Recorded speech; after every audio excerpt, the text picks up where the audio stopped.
देखिए, विश्वविद्यालय की जो सम सेमेस्टर 2023-24 की परीक्षाएं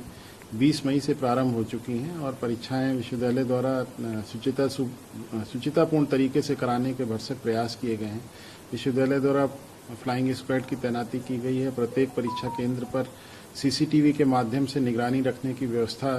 केंद्रों के माध्यम से सुनिश्चित की गई है। प्रत्येक परीक्षा केंद्र पर ऑब्जर्वर की भी तैनाती है। लेकिन इन सब के इतने प्रयासों के बावजूद कुछ ऐसे मामले जरूर संज्ञान में आते हैं कि बच्चों द्वारा अनुचित साधन प्रयोग किया जाता है। इनको विश्वविद्यालय द्वारा कड़ाई से उस पर कार्रवाई की जाएगी। और एक परीक्षा केंद्र पर रुड़की क्षेत्र का है, वहाँ पर कुछ अनियमितताएं लगातार पाई जा रही थी, तो उसमें विश्वविद्यालय द्वारा वहाँ के जो ऑब्जर्वर थे उनको तत्काल प्रभाव से हटा करके एक नए ऑब्जर्वर की तैनाती की गई। इसी प्रकार से यदि जो परीक्षा केंद्रों की बात करें तो विगत में कुछ संस्थानों में परीक्षाओं की काफ़ी गंभीर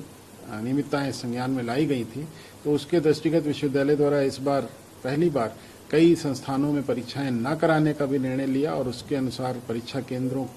का पुनर्निर्धारण किया गया। और जिन संस्थानों में बहुत कम प्रवेश होते हैं या बहुत कम छात्र अध्ययनरत हैं, वहाँ पर भी परीक्षा केंद्र न बनाते हुए उनको संकलित रूप से किसी बड़ी संस्था में परीक्षा कराए जाने के प्रावधान किए गए हैं। देखिए, जो नॉन अटेंडिंग की बात आपने कही, ये नॉन अटेंडिंग का मतलब ये ऐसे बच्चों से है जो बच्चे प्रवेश लेते हैं और कक्षाओं में अनुपस्थित रहते हैं और सिर्फ परीक्षा देने में इच्छुक रहते हैं। तो इस कड़ी में विश्वविद्यालय द्वारा विगत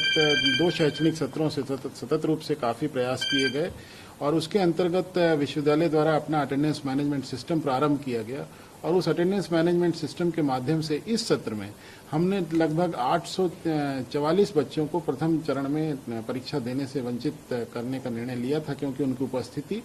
जो ऑर्डिनेंस हैं उनके अनुसार पूरी नहीं थी। अच्छा। उसके साथ में विश्वविद्यालय द्वारा सभी संस्थाओं के निदेशकों को ये निर्देश दिया गया था कि यदि आपको लगता है कि इसमें किसी प्रकार की कोई गणना की त्रुटि है तो आप अपने स्तर से व्यक्तिगत रूप से शपथ पत्र देते हुए उस त्रुटि को इंगित करें और ऐसे छात्रों को विश्वविद्यालय द्वारा परीक्षा में सम्मिलित होने की अनुमति दी जाएगी। साथ ही जो हमारे पास शपथ पत्र आए उनके बेसिस पे विश्वविद्यालय द्वारा उनका प्रथम दृष्टया जो अवलोकन करने के बाद ऐसा पाया गया कि हो सकता है कि इसमें किसी प्रकार की त्रुटि संस्था स्तर से हुई हो, तो इन छात्रों के परीक्षा फल घोषित करने की कार्रवाई ये इन पर एक प्रथम दृष्टया जो संज्ञान में आया है उसकी जांच के उपरांत ही की जाएगी। तो इनके मूल्यांकन की कार्रवाई पृथक से होगी और परीक्षा फल भी पृथक से घोषित किया जाएगा। जो हमारे पास अनुचित साधन प्रयोग के मामले आए हैं उनके दृष्टिगत विश्वविद्यालय द्वारा आगामी परीक्षाओं में ये कार्रवाई की जाएगी कि पूरे जो सीसीटीवी का जो नेटवर्क है और वो उसको यूनिवर्सिटी के कंट्रोल रूम में उस पर डिस्प्ले पर लिया जाए और उसकी मॉनिटरिंग यूनिवर्सिटी के लेवल से की जाए, क्योंकि किसी भी परीक्षा केंद्र पर उसका जो सीसीटीवी का जो